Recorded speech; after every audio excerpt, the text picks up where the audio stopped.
guys, and welcome to Vlogmas Day 4. Pinecone may look just like snow, but he can't hear the ho ho ho. And Santa Cat, he still believes we'll vlog every day till Christmas Eve. I am walking to Books A Million, which is right there. And if you guys watched yesterday's vlog, then you'll know that today is actually yesterday, if that makes sense. But I'm putting this in today's vlog when you're watching it because I'm not gonna have access to a car tomorrow. I kind of explained it yesterday. So the next half of the video, the part where I'm sitting in my room, is going to be filmed on the day, if that makes sense. So today's kind of a confusing day, but I thought it would make more sense to do it this way because today is Glitterature Day here on Vlogmas. I know you guys love glitteratures. It is probably my most requested Vlogmas vlog, and it has nothing to do with Christmas. I think people just miss them. I haven't done one in a long time. I'm gonna pick out a couple books and then, you know, you guys will see me doing gliterature in my room because that's what I do. People are looking at me really funny and I don't even care. I'm not weird. I just am not shy. I'm here. So many good books. So many. Ooh, this is actually one that I've been wanting to read. I think this is the third book in this trilogy. No, wait, that's the second one. This is the new one. All done. I have my books. I'll just make it a whole gliterature. Where did I park? Did my car get stoled? No, it's over there. It didn't get stoled. So I'm just going to have a ramble really about books and whatever crosses my mind. So I do have the books that I bought earlier at Books A Million / yesterday, but you guys just saw it in this vlog.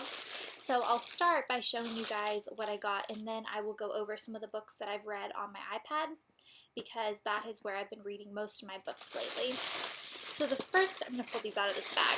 This bag's quite crinkly. The first book is The Horde. Now, this is the third book in the, what is it called? The Razorland trilogy. And I can't remember if I've done a gliterature already on Enclave and Outpost or one or the other.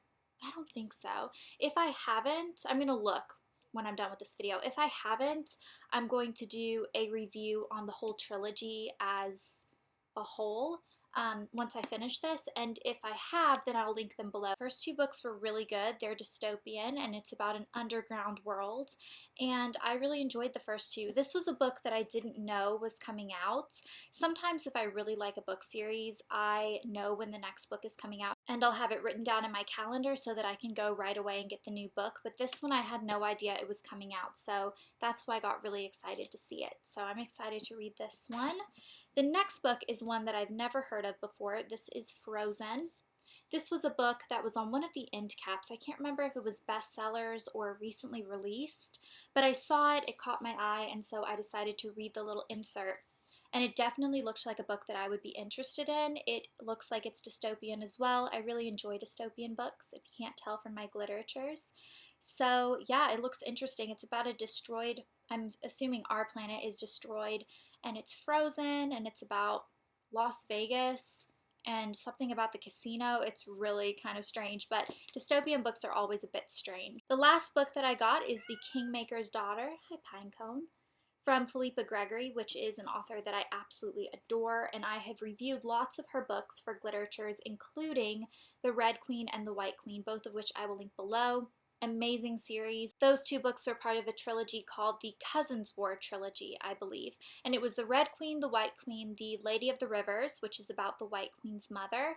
And then this is a parallel storyline about Anne and Isabel Neville, which are main characters in the White Queen and the Red Queen. Like, they're major players, but they are seen as kind of, well, Isabel isn't really seen as evil, but definitely Anne is an evil character. And I know that I'm shaking my computer because I'm getting excited and I'm starting to move around, and I'm having to be really like still so that I don't wiggle you guys all over the place.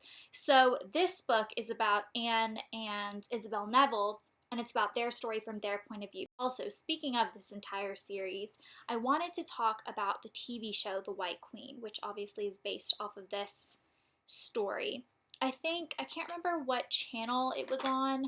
I might have been like Stars. I feel like it came on in another country first. And I don't have cable, so I don't even know if it was showing in the United States. I just watched it online, and I really, really liked it. If you guys have read the books, or even if you haven't read the books, but you're interested in a period TV show, if you like The Tudors, then you might really like the show. I really enjoyed it. I think they did a really good job. And at first, actually, I was a bit concerned over the casting. I didn't think that they had casted Elizabeth Woodville that well. The first time I saw the first episode, I just thought she was quite plain. And the whole thing about her character is that she is supposed to be so devastatingly beautiful that the king sees her on the side of the road, and she is a widow, she has children, she's a commoner, and just absolutely falls in love with her. Like, she has to have that special something that just makes him, because it is like based on looks, at least at the beginning. And then they madly fall in love and it's like based on love, but at the beginning it was based on looks. I just didn't really think they had done that good job of casting her. And then as the series went on and she grew into her character, I just think that she was the most perfect Elizabeth Woodville that they could have casted.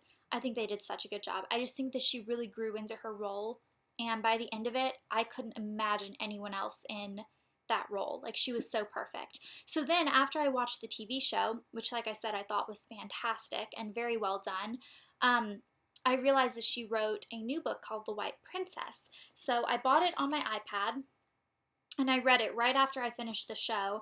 And of course, every single book that this author writes, I love. So of course I loved it. And it follows the White Queen's daughter. So doing some quick reviews. Okay. So the latest House of Night book called Revealed, I read that. My leg is falling asleep. Hang on. Ugh.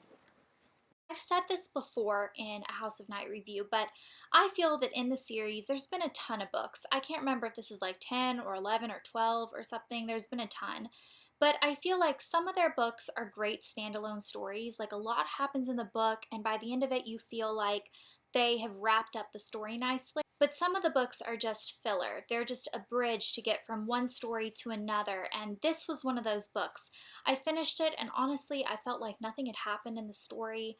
I was kind of disappointed in the book as a whole because I felt like nothing happened in the whole story. Pinecone's playing with a toy.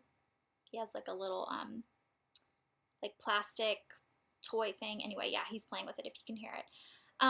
Yeah, I just was disappointed in it. I didn't think that it was as good as it could have been. And I feel like if you enjoy House of Night and you're going to read it, but you're not like chomping at the bit to read it, if you have other books to read, maybe save it and read it when the next one comes out, like back to back, because I feel like it would be really good as an extension to the next book. I just didn't feel like anything relevant, or not relevant, but just anything substantial happened in this book to make it like a standalone book and make it worth waiting a whole year for the next one, you know? I feel like I'm talking really slow. I think I am talking really slow. I'm talking very slow. I had to say it 3 times because that makes sense. The next book, oh gosh, there's so many. Okay, so do you remember, I think I did a Glitterature for the book Quarantine. I feel like I have a memory of doing it during Vlogmas last year. I feel like I sat in that chair during Vlogmas. Yeah, if I can find it, I'll link it below. I feel like I did it during Vlogmas, which is kind of cute that I'm doing the sequel now. So yeah, Quarantine it was that book about the kids that get locked in the school because there's like a virus or something, and they're all like, they can all kill adults because they have this virus. They're like zombies, so they're locked in the school. Anyway, it was quite a good book. Very morbid, but a good book. So I read the sequel, which is called Quarantine the Saints. It was quite good as well. I give it a thumbs up. You should read it. Oh my, okay, so this series, you guys need to read this. So the first one is called Variant, and the second one is called Feedback. These 2 books are incredible, and I can't really tell you what it's about because I don't want to give it away, but basically this kid gets into this boarding school, and it's this boarding school academy, and it's very weird. The other kids are not quite right. He can't really figure out, something's askew in this society, and he can't figure it out. And then the end of the book is like, what? It's so good. If you like, it's not really dystopian, but if you like kind of futuristic, science fiction-y, mystery type novels, then trust me on it and just go read it. Wish that I could review it more, but it's like a very specific twist that I wouldn't want to give away because I did not see it coming, and I just thought it was so incredible. I highly, highly recommend those books. Another one is called Monument 14, and then the sequel, which is Monument 14 Sky on Fire. Yeah, those are about kids that get trapped in a supermarket. They're like stuck in a supermarket. I mean, it's pretty good. It's dystopian. It's kind of like catastrophic, something like that. If like, what happens if like the world is ending and like all these bad things happen and then you're stuck in a supermarket and you're a kid and you're with other kids. It's kind of one of those books. I enjoyed it. What is that hair doing? Oh! Someone asked me, actually quite a few people asked me if I got extensions. No. I don't know why my hair's growing so much, but honestly, if they were extensions, if it was fake hair, it wouldn't look this ratty on the ends. No, it would look good and healthy and strong on the ends because it wouldn't be my hair. But yeah, no extensions. I don't know why it's growing so fast and so long, honestly. It's crossed my mind that it has something to do with the fact that I gave up Diet Coke. I don't know how that would be like a factor, but it's really the only thing I've been doing different in the last little bit, with the exception of adding running into my, but I don't think that would like help my hair grow either. I have no clue. It just like everyone in my real life is mentioning it too. I mean, right now it's kind of crazy, but yeah, everyone's like, why is your hair so long? I have no clue.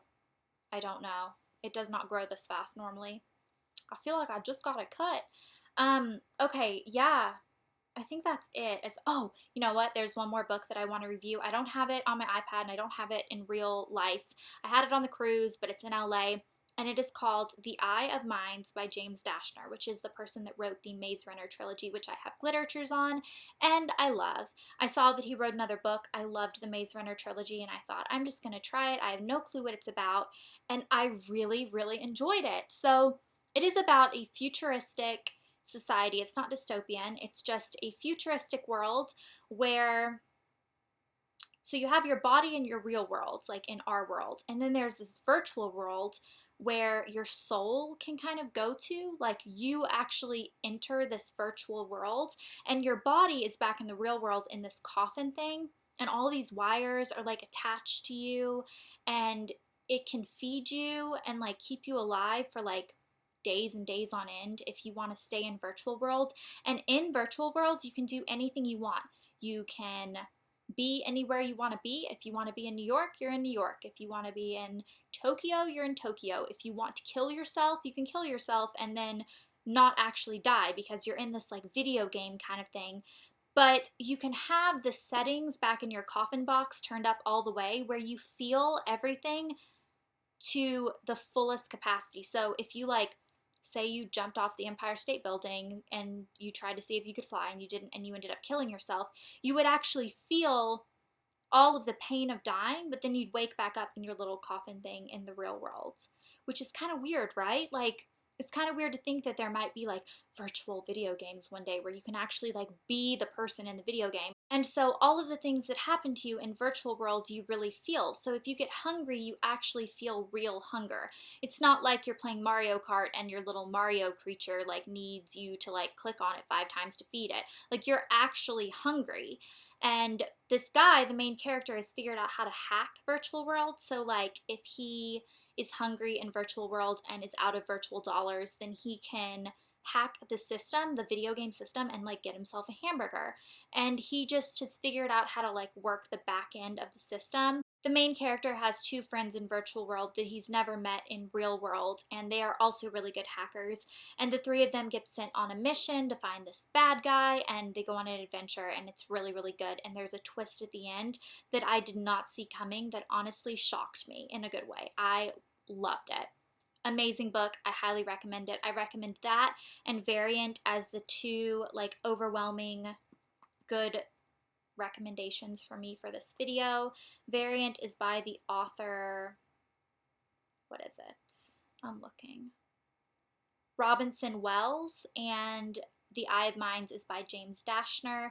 And yeah, definitely recommend both books. That was everything for today's Glitterature edition Vlogmas, and for those of you that are not Glitterature fans or big readers and you're still watching, so thank you for that. Tomorrow we'll be back to regular Vlogmas style videos. I don't know what I'm going to do tomorrow yet, so I don't know if it's going to be follow me around or more like maybe a glitter gossip sit down video. I'm not sure yet, but for those of you that do enjoy glitteratures, I hope this was sufficient for now, and I will be doing more glitteratures coming up. But I hope you guys enjoyed this video, and I will see you guys tomorrow with Vlogmas Day 5. Our finest gifts we bring,